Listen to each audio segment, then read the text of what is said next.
09 by Jordan Dickerson. Dr. Lucien Marek stood in front of a console and stared through the large glass wall into a room of darkness. He said, "The time is 0600. Beginning case 09 of Project Mira Sorel." After he said this, Marek pressed a button on the console, and the dark room he was staring into was flooded with light from the ceiling, revealing a woman in her bed. Inside the room, the woman began to toss herself out of sleep. She sat up and looked at herself in the large mirrored wall facing her bed while rubbing her eyes into focus. In the room, there were no windows, but there was a desk with 2 chairs facing each other and a storage crate next to it. Also in the room was a keyboard on a stand. There was one door, and Marek walked through it. "Good morning," said Marek, not bothering with a smile. "What's up, Doc?" said the woman with a smile, continuing to rub her eyes. "What's for breakfast?" "Let's begin our tests and think about breakfast later," said Marek. "Now hold on before getting out of bed." The woman threw off her sheet and hopped out of bed. She wobbled on her feet for a second and fell to the floor. Marek rushed over to her and helped her off the floor. She said, "I thought I'd be able to do it today. Sorry." "You must give your muscles time to wake up," said Marek. I know, said the woman. "But I don't know why. I'm telling you, one of these days before the drug trial is over, I'm going to hop out of that bed and land on my feet." "I believe staying on them is your real problem," replied Marek, helping the woman to sit on the bed. She pointed at Marek and said with a grin, "Was that a joke, Lucien?" "It was an observation," said Marek. "And don't call me that." "Oh, I'm sorry. Dr. Marek," said the woman. "I don't want to embarrass you again in front of whoever's on the other side of that glass. You want to know what I think? I'm starting to think there's no one over there at all."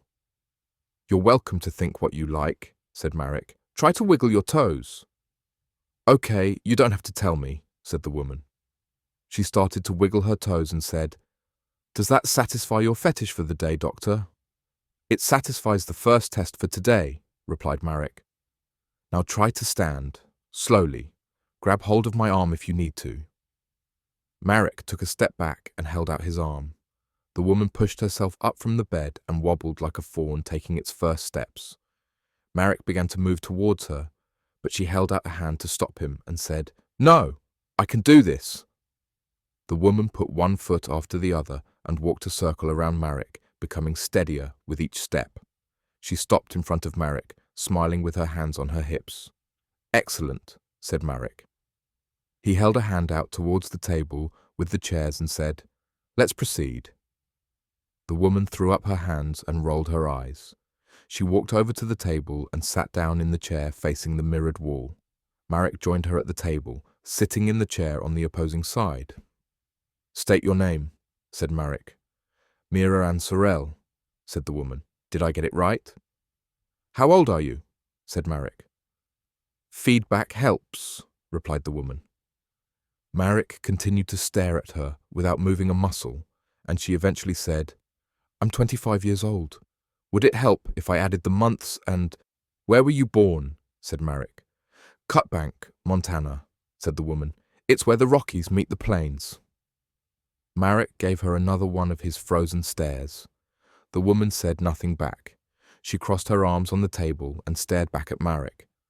After some moments passing in their stare-off, Marek said, "You're not from Montana. You know you're not."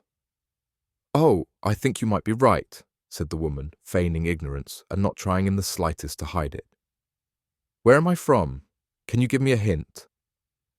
"We don't have time for this," said Marek, his annoyance breaking through his stoicism. Temple, Texas," said the woman, humor no longer in her voice. "Then, when I was 18, I moved to Denver for 6 months, then Sequim, Washington for 2 years, and then I wound up here in Boston. Happy." "I would have been happy if you had answered correctly the first time," said Marek. "Oh, really?" said the woman. "You don't know what it's like to go through these trials every day." "They're tests," said Marek. "Trials, tests, whatever," said the woman. "They're monotonous as hell and boring me to death. Is that what this is? An endurance test? And when am I going to get some food? I can't remember the last time I ate something. Marek leaned over to the side of the table and pulled from the storage crate a stack of cards with abstract images on them. He put them on the table and said, "We've wasted enough time. We need to continue with the tests." The woman swiped the cards off the table and said, "I want to ask you some questions." Marek, looking flustered, said, "We don't have time for this." The woman leaned back in her chair, stared at the mirrored wall and said, "Why's that? The person behind the glass is going to get mad at you? Or is it people behind the glass? Is Lucian going to get in trouble?" Marek slammed his fist on the table and said, "I told you!" He stopped and glanced over his shoulder. The woman began to laugh and said to Marek, "You are going to get in trouble, aren't you? And here, I thought you were the big dick around here. Guess I was wrong." Marek gripped his hands tightly together and said, "Proceed to the keyboard test. Will you at least do that, please?" The woman put her feet up on the table and tipped her chair back. She relaxed her hands behind her head and said, "This is what?" "The 8th, 9th time we've done this. I think that's the first time I've ever heard you say the word please. You must be really desperate. I'll tell you what, you let me outside for a little bit, feed me something, and when I come back..."